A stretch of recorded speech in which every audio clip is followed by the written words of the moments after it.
Olá, turma, tudo bem? Uau! Começando uma nova semana, né? Cheia de expectativas, cheias de coisa boa. A nossa aula de hoje, segunda-feira, dá aquela espreguiçada que segunda é assim um pouco preguiçosa assim, mas a gente se sai bem dela. No seu livro didático de português, tem hoje muita curiosidade. Vamos aprender sobre texto de divulgação científica. O que é isso, professora? Ah, muito bem.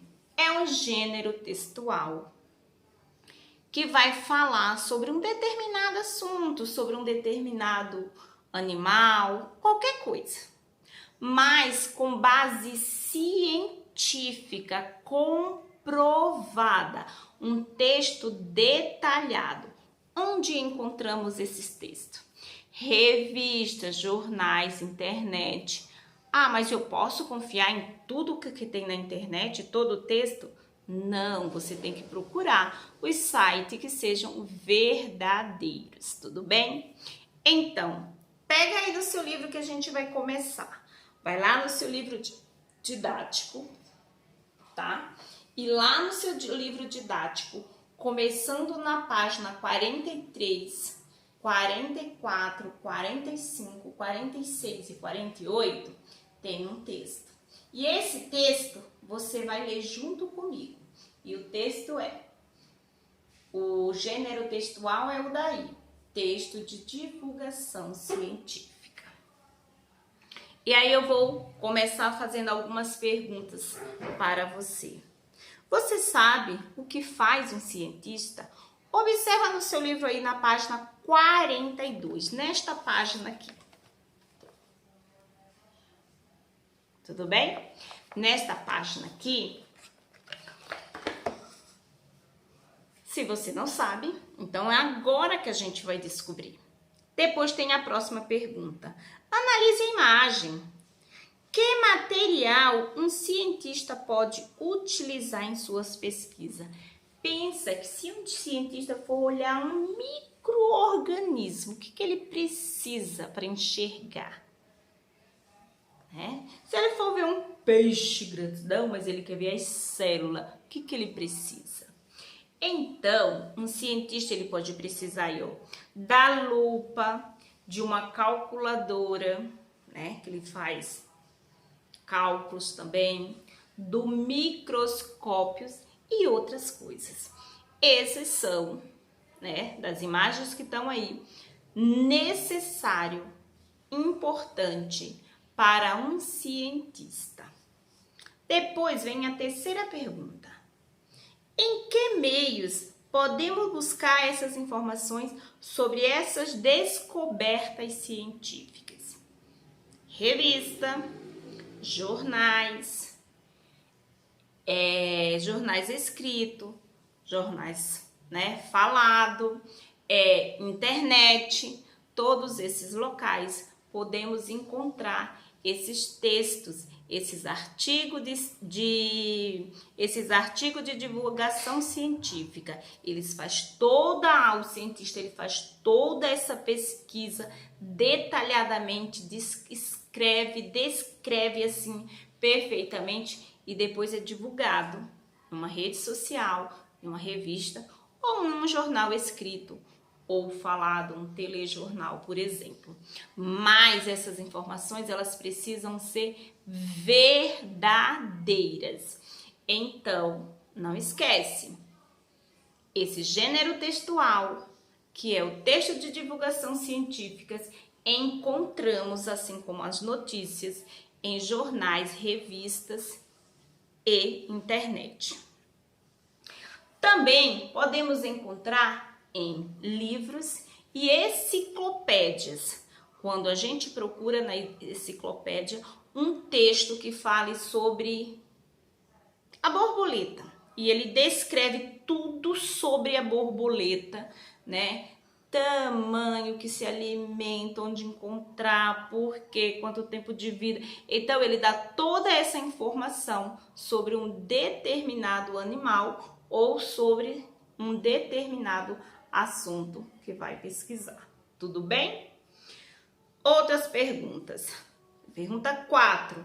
Todas as informações que encontramos na internet são confiáveis? A professora acabou de falar e eu espero que vocês também já saibam que não.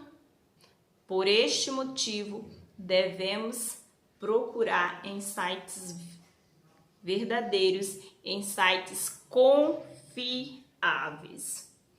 E aí fica uma pergunta, depois que a gente aí aprender tudo isso, você gostaria de ser um cientista? Pensa aí, né? Isso seria uma nossa roda de conversa, mas você pode se perguntar. Depois vem o nosso primeiro texto. Aí tem texto de divulgação científica. A primeira pergunta que eu vou fazer a vocês é: o bravo nadador que virou história de pescador. Será que por esse título você já sabe aí do que vamos falar? Vamos conhecer a história de um peixe que hoje já se encontra aí em extinção em alguns lugares, já nem existe mais. Já por quê? Porque sabe aquela história do homem que tentou que para atender suas necessidades muda o ambiente? E nesta tanta mudança de paisagem, este peixe aí já está em extinção. Conheça a história junto com a professora. Pega no seu livro aí, acompanha com a professora. Ele tem um hábito curioso sobre o rio nadando. Contra a correnteza. Costuma ser comum em São Paulo, que é onde mais se encontrava ele, mas nunca mais foi visto por lá. Parece que já anda sumido também em outras regiões do Brasil, virando história de pescador. Quem será ele? No final, a gente fala sobre história de pescador, tá bom? Ele tem aí a imagem, né? Você tá acompanhando aí que a professora colocou. Ele é o surubim do Paraíba. Alguns pescadores o chamam de bravo, justamente porque ele sobe o rio nadando contra a correnteza numa demonstração de força e resistência e é considerado o peixe nobre, valioso para os pescadores. Ocorre somente no sudeste brasileiro, mais precisamente na bacia do Rio Paraíba do Sul, que inclui parte de São Paulo, Minas Gerais e o Rio de Janeiro. Acontece que em São Paulo o surubim paraíba já é considerado extinto e está cada vez mais difícil visitá-lo ao Rio de Janeiro e em Minas Gerais. Então, por lá também ele já está sumindo. Esse peixe foi muito importante para os pescadores profissionais até o início da década de 1950. Toneladas de surubim do Paraíba era capturado anualmente. Infelizmente, com o seu ambiente natural muito danificado, o surubim do Rio Paraíba hoje corre risco de desaparecer do planeta. Nome científico, não sei ler esse nome, mas tá aí. Nome surubim do Paraíba. Característica: bagre, peixe de couro sem escama, tem o corpo de cor marrom clara, cheio de manchinhas pretas e alongadas, e a barriga branca, tamanho cerca de 60 centímetros de comprimento, então maior do que uma régua aí, né? Bem maiorzinho, mais de meio metro, certo? O surubim do Paraíba, aí tem vida de surubim. O surubim do Paraíba descansa durante o dia em Poças Grande, com cerca de 3 metros de profundidade, próximo a uma correnteza forte. Ele tem hábitos noturnos, ou seja, costuma se movimentar para se alimentar durante a noite. Seus olhos são pequenos, por isso não enxerga muito bem. Para se virar ao ambiente, ele usa os longos bigodes, chamados de babilhões, para perceber o que está ao seu redor e capturar peixes e crustáceos aos seus alimentos preferidos. Essa vida aparentemente tranquila do surubim do Paraíba está bastante ameaçada. E tudo começou no século XVII, quando as florestas às margens do rio Paraíba do Sul, chamados matas ciliares, começaram a ser desmatadas para dar espaço às plantações de cana-de-açúcar e de café. A mata ciliar é muito importante para os rios e os seres que neles vivem,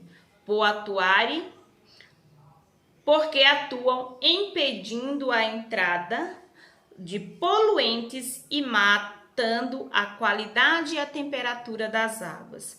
Com o passar do tempo, o solo dessas florestas desmatadas deixou de ser férteis para a plantação de café, que foram abandonadas e se transformaram em pastagem para o gado. Essas grandes áreas, sem muita vegetação, sofreram com o desgaste do solo, que passou a ser arrastada para dentro do rio, prejudicando o surubim do Paraíba e outros seres vivos. Além dos problemas provocados pela perda da mata ciliar, o surubim do Paraíba enfrentam ainda questões sérias com a poluição das águas do rio por lançar esgoto doméstico industrial sem tratamento, a pesca excessiva e a introdução de espécies exóticas como os bagre africano. Nas últimas décadas, houve um grande vazamento de produtos químicos na bacia do rio Paraíba do Sul. Um caso importante ocorreu em 2008, quando aproximadamente 8.000 litros de pesticida veneno usado para combater as pragas de uma plantação foi despejada em seus fluentes, contaminando as águas e causando a morte de muitos peixes. Entre eles estavam os surubins da Paraíba. Sugere superar as barragens. Parece desanimadora a vida do surubim do Paraíba, pois, atualmente, o maior de todos os seus problemas talvez seja a construção de barragens para a geração de energia hidroelétrica. Essas construções feitas para represar as águas geram energia, mudam a dinâmica dos rios, os ambientes de corredeiras e os preferidos do surubim Paraíba, onde água flui mais rapidamente, quase não existe. Com tantos os problemas, somando, fica difícil encontrar surubins para a reprodução, que ocorre no verão. Os pesquisadores acreditam que esse peixe seja uma espécie migradora, ou seja, que tem hábitos de mudar de lugar para se produzir. No caso dos surubins, gostam de subir os rios para se acasalar e por isso precisa de ambiente com água corrente. Por isso eles vivem no mar. Então, você terminou de conhecer a vida do peixe, né? Esse peixe surubim do Paraíba. E agora, na página 46, que é esta página, você vai terminar de ler a ação para resistir e como ajudar. Em seguida, você vai responder o exercício da página 47 e 48. E na aula ao vivo, a professora vai fazer a correção. Por isso, e explicar melhor sobre texto de divulgação científica. E a gente pode bater aquele papo, aquela nossa roda de conversa. No mais, por hoje é só. Fiquem em paz, fiquem com Deus. E um beijo para todos vocês. E até a nossa aula mais tarde.